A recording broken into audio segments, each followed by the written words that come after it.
Yo! What's up mga kapars?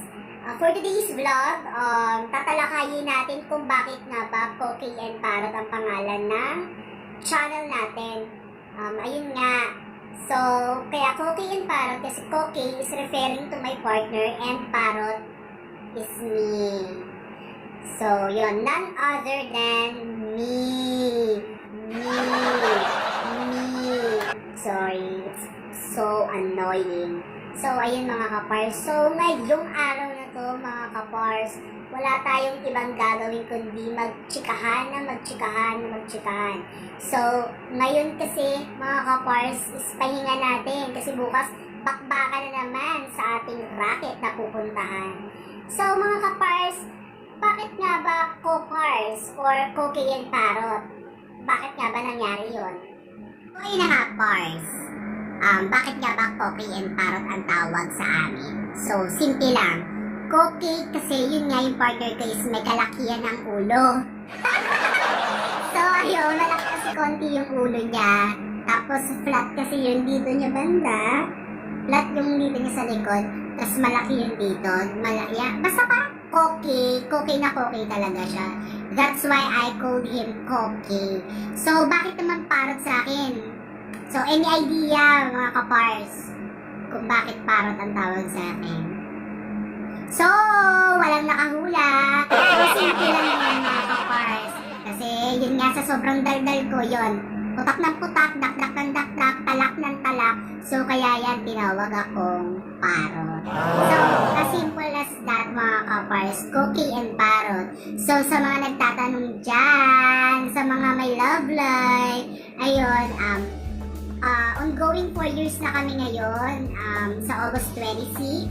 Yan, 4 years na kami, mga best! So, ayun, 4 years na LDR. So, LDR talaga kami, guys. Hindi pa kami nakita ever since. So, ayun, may halong, kaba at saka excitement. Yan. Dalawa talaga yan, bagay na yan, excitement at saka kaba. So, syempre, kaba kasi never pa kayong nagkita personally. So, nandun yung excitement kasi nga syempre magkakasama na kayo after 4 years. So, hopefully, mga kapars, makakauwi na siya this coming September. Yan, first week of September, inshallah. So, ayun mga kapars, ipag-pray natin sabay-sabay na makauwi na siya dito sa bansang Pilipinas. Ayun mga kapars, more kuda, more fun, diba? So ayun na lang tayong magagawa ngayon mga kapars. So kundi magkwentuhan lang, chikahan with Parrot. Yan ang tawag natin. So yan may naging caption na tayo mamaya sa pag-upload natin itong video na to. So mga kapars, last video na in-upload ko is hindi masyadong maganda yung quality ko, napansin nyo. Medyo delayed yung boses, medyo, mas malakas yung sound effect ng background compare sa boses ko. Tsaka masyadong naartihan dun sa pagsasalita na bumibilis yung salita. Naka-chipmunks na nga siya, tapos ang bilis pa ng pagdi-deliver kasi in-adjust ko yung speed, kumbaga. So, ayun, medyo hindi maganda yung kinalabasan, pero in-upload ko na din kasi nga, sayang naman, yun nga, nag-crop, at saka cut pa ako ng mga ibang eksena doon kasi sobrang haba ng video vlog natin kahapon. So, hindi kinaya ng aking internal memory. So, ayun, nakaka-frustrated na naman ang lola nyo, mga te. Yun na. So, ayun na nga, let's go back sa ating ginagawa. Wow! Kumukulo na siya, mga bars. So, ayan yung paksiw na tulingan natin. Takpan muna natin ulit. And let na kumulo pa siya ng kumulo. So, what's up, mga kapars? At ito na nga. Titikman na po natin ang ating niluto. So, ayan mga kapars. So, hindi natin siyang pwedeng haluin. Kasi nga nagbubuo-buo siya. So, hintayin lang natin siyang kumulo. Ayan mga kapars. So, ang dingding, di ba? So, pasensya muna kayo mga kapars sa aking ginagawa. Bulaga! So, ayun mga kapars, napasilip ko na kayo sa aking ginagawa kanina. Doon sa niluluto. Kung napapansin nyo, ang gamit ko lang na kalan is super kalan kasi nga hindi pa ayos yung lababong pinapagawa ko dito sa bagong nilipatan ko. So, ayan yun. Ito sana yung magiging lababo. So, pinalagyan ko muna siya ng pintuan, mga kapars, para syempre hindi papasok yung sa labas. Tapos ito, yan kung makikita nyo, unfinished pa siya. Dati po siya nilalagyan ng, anong tawag dito? Yung balita electric fan, ano ba tawag doon, guys? Tulungan nyo naman ako. So, ayun, yun yung nilalagay dyan. Ayun, exhaust fan. So, sorry medyo matanda na tayo. So, may memory gap na tayo. So, ayun guys, pinasilip ko kayo kanina dito sa ginagawa ko na nagluto nga ako ng paksiw na tulingan na may gata. So, nakakain na ba kayo nun mga kapars? So, kung hindi pa, yan, itry nyo na yan na bagong menu. Masarap siya mga kapars, lalo na kung medyo may pagkaanghang siya. Masarap siya. So, ayun mga kapars. Ito yung simpleng, kondo. Kondo-kondohan. So, ayan. Maliit lang siya mga kapars. Wow! What the? So, ayan. Merong banderitas. Yung mga kapars. So, ayun yung nagtataka hindi po akin yan. So, ayun. Kasama ko po kasi ngayon yung tita ko na nagbabakasyon from Iran. So, dito ko siya pina-stay for a while. Yan. Kaya may makikita kayo mga nakasampay dyang brat panty. Ayun o. So, ayun mga kapars. Ayan na. Hintayin lang natin kumulo yung ginagawa ko ngayong yan. Paksiw sa gata. Tapos ilalagay na natin yung pinakahuli. Ito yung pechay. Diba? Ang tagal. Masyado kong loading ngayon ha. So, ayun mga kapars. Kanina kasi lumabas din ako para nga magpa-laundry. So, makikita niyo, tinupi ko muna yung foam. Tinanggal ko din dyan yung mga, tawag dito? Tinanggal ko din dyan yung mga punda, yung kumot, pinalabahan mo din. So, ayan. Dito din naman siya. So, ayun mga kapars. Ayan yung maliit kong maliit kong lamesa. Tapos, ito yung CR. So, ayun yung CR natin. So, pag binuksan natin. So, madilim. So, bubuksan syempre natin yung ilaw. Okay. So, ayan. So, ayan mga kapars, itutur ko kayo dito sa maliit nating kondo-konduhan. So, ayan mga kapars, look at that. So, yung makikita niyo, hindi pa tapos talaga totally yung pader, yung wall ng ating CR kasi nga, kakalipat ko lang dito mga kapars. So, ayan, kung makikita nyo. Oh.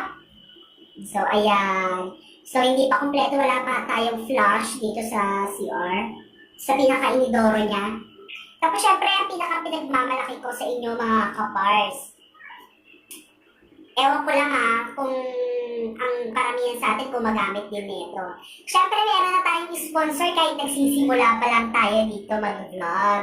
So, ang akala ng iba is kailangan muna natin ng mga subscribers, kailangan natin ng maraming views para makapag-sponsor sa mga companies or mga brands ng ibang, alam mo na, yung katulad na nakikita nyo sa ibang mga vlogger na, alam mo na yung sikat na talaga nakapag-establish na sila ng audience nila. So mga kapars, hindi po totoo yan. Kasi mga kapars, ako mismo magpapatunay. So ipapakita ko sa iyo ang isa sa mga, ipapakita ko sa inyo ang isa sa nag-sponsor sa akin ngayon. So ito mga kapars, sinusuportahan nila ako sa, ayun nga sa, sa mga gamit sa banyo. So isa na yun sa pagbibigay nila ng, yan. balde. So, ayan, may balde tayo. So, alam niyo ba kung kanino galing yan? Siyempre, walang iba kundi kay Boysen! So, ayun mga kapars, galing yan kay Boysen. Siyempre, hindi na nag-iisa yan. Siyempre, kailangan natin, kung may balde tayo, kailangan meron tayong tabo. So, ayun na nga. So, may tabo na nga tayo, pero wala naman tayong balde. So, ngayon, meron na tayong balde, meron pa tayong tabo. So, papakita ko sa inyo ang binigay nilang handog regalo from Boysen. Yes naman! So, ang lakas-lakas natin ngayon kay Boysen. So, Boysen, kung napapanood mo to, maraming salamat, Boysen, sa pagbibigay ng balde at tabo sa akin. So, ayun, nakalimutan tayo ng exclusive, guys, sa mga nagtatanong dyan. Yun, Boysen lang. Alam niyo ba, guys, itong pinuntura ko dito is Boysen din. Alam na. Kaya meron tayong mga container na galing sa Boysen. So, ayun, mga kapars. Ilata muna ako for a while habang hinihintay natin ang pagkulo ng ating paksil na tulingan na may gata. So, balikan natin kayo, guys. Ayan na nga, pinapatuyuan natin siya para medyo masarap siya. Hintayin natin siya medyo mamantika. Yan, para matagal siyang mapanis. Kasi aabot pa ito ng 2 araw kapag maganda yung pagkakaluto niya. The more na niluto niyo siya ng matagal, yan, mas matagal din yung lifespan niya. So, hindi naman advisable talaga na tagalan niyo yung yung tira ng ulam tapos ulit-ulitin niyo. Hindi naman. Kasi sa inyo yun, guys, kung nagtitipid kayo.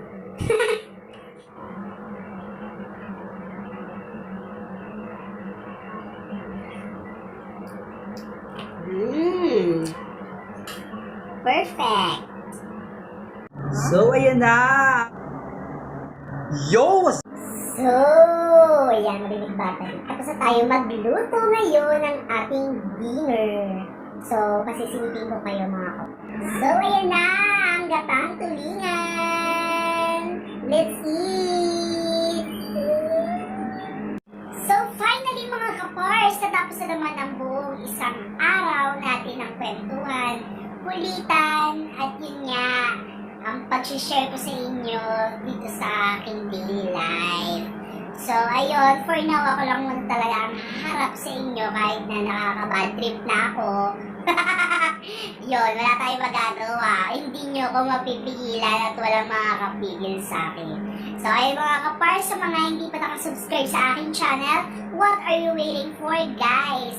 Just click the subscribe button and of course, i-bell nyo na din ang bell button para always updated kayo sa mga upcoming videos na i-upload ko. So, ayun mga kapars, don't forget to like and of course, welcome na welcome sa inyo ang magko-comment at any suggestions na gusto nyo gawin ko or itapok natin sa vlog natin.